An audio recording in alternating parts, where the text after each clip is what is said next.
Hello students, welcome to the another video of the Analyze the NCERT series।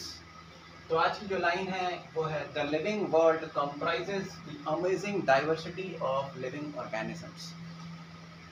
इसका मतलब ये है सीधा सीधा कि जो लिविंग वर्ल्ड है, जो आप अपने आसपास जो जीवित दुनिया देखते हैं जिसमें लाइफ फॉर्म्स जिंदा हैं, वो सारे के सारे लाइफ फॉर्म्स अमेजिंग डाइवर्सिटी दिखाते हैं। डाइवर्सिटी का मतलब ये है कि वैरायटी बहुत ज़्यादा है। आप अपने लिविंग रूम में भी अगर देखेंगे तो आपको चींटियां दिखाई देंगी, आपको कॉकरोच दिखाई देंगे, आपको मॉस्किटो दिखाई देगा, आपको बटरफ्लाई दिखाई देंगे। आप अपने आसपास देखेंगे तो ढेर सारे लाइफ फॉर्म्स आपको दिखाई देंगे। उनमें से ज़्यादातर इंसेक्ट्स होंगे। ठीक, अगर मैं बात करूं वर्टिब्रेट्स की, मतलब उन ऑर्गेनिजम्स की, उन एनिमल्स की जिनके पास अपना वर्टिब्रल कॉलम या बैकबोन होता है, अगर मैं वर्टिब्रेट्स की बात करूं तो अर्थ पर वर्टिब्रेट्स के मामले में सबसे ज्यादा सक्सेसफुल जो स्पीशीज अभी है वो है फिश, जो हमारे अर्थ के बहुत शुरुआती दौर पर इवॉल्व हुई थी और अब तक चल रही है और ढेर सारे हैबिटेट्स और निच में ये पाई जाती है। ज्यादातर बोनी फिश की अगर हम बात करें, बोनी फिश की अगर हम बात करें तो fish comprises approximately 28,000 types, 28,000 type के फिश पाए जाते हैं। अगर मैं बात करूं प्लांट्स की तो उसमें सबसे ज्यादा एंजियोस्पर्म्स पाए जाते हैं, एंजियोस्पर्म्स पाए जाते हैं, सबसे ज्यादा एंजियोस्पर्म्स पाए जाते हैं।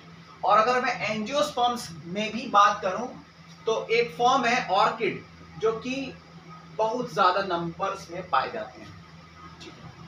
अगर मैं बात करूं इनवर्टिब्रेट्स की, इनवर्टिब्रेट्स में जैसा कि हमने पहले बताया, इनवर्टिब्रेट्स में ज्यादातर ऑर्गेनिजम्स क्या होंगे, इंसेक्ट्स होंगे। और इंसेक्ट्स में भी कौन होगा, एक फॉर्म है बीटल। तो बीटल इंसेक्ट्स में सबसे ज्यादा पाए जाने वाले फॉर्म्स हैं। फिर हमारे आसपास मशरूम भी पाया जाता है, फंजाई पाया जाता है। माइक्रो ऑर्गेनिजम्स की अगर हम बात करें तो जितने भी लाइफ फॉर्म्स हैं, अगर मैं उन सबको एक साथ जोड़ूं तो माइक्रो ऑर्गेनिज्म सबसे ज्यादा पाए जाते हैं। या यूं कहें, आपके आसपास माइक्रो ऑर्गेनिज्म का एक समुद्र है, आप उनसे घिरे हुए हैं। तो माइक्रो ऑर्गेनिज्म भी उस डाइवर्सिटी को से अछूते नहीं है, ढेर सारे माइक्रो ऑर्गेनिज्म पाए जाते हैं। और इसलिए कहा जाता है कि इम्यूनिटी अच्छी रखिए, नहीं तो आप बीमार पड़ जाएंगे। आप खुद से ही हो जाए बीमार पड़ जाएंगे, क्योंकि हम सभी माइक्रो ऑर्गेनिज्म से घिरे हुए हैं। और यही कारण है कि डेथ के बाद बहुत ज़्यादा खराब स्मेल आती है डेड बॉडीज से, क्योंकि अलग अलग टाइप की गैस बनती है, अलग अलग टाइप के मेटाबॉलिक प्रोडक्ट्स बनते हैं, जिनसे जिनसे ये प्रूव करते हैं कि माइक्रो ऑर्गेनिज्म हमारे अंदर भी पाए जाते हैं, हम उनसे घिरे भी हुए हैं और हम उनसे अछूते नहीं हैं। तो ये जो चीज़ है ये डाइवर्सिटी दिखाती है। डाइवर्सिटी में आप ब्लू व्हेल को शामिल कर सकते हैं, आप माइक्रो ऑर्गेनिज्म को शामिल कर सकते हैं, आप उन लिविंग ऑर्गेनिज्म को शामिल कर सकते हैं जो आपको नेकेड आई से दिखाई नहीं देते। कुछ जायंट स्क्विड्स पाए जाते हैं। जायंट स्क्विड्स जो हैं, जो समुद्र के बहुत नीचे पाए जाते हैं, जिनको हम न्यूरल रिसर्च के लिए बहुत ज़्यादा यूज़ करते हैं। वो सारे फॉर्म्स डाइवर्सिटी को एविडेंस करते हैं और ये हमको अमेज भी करते हैं। ठीक, तो ये इस लाइन का जिस्ट था।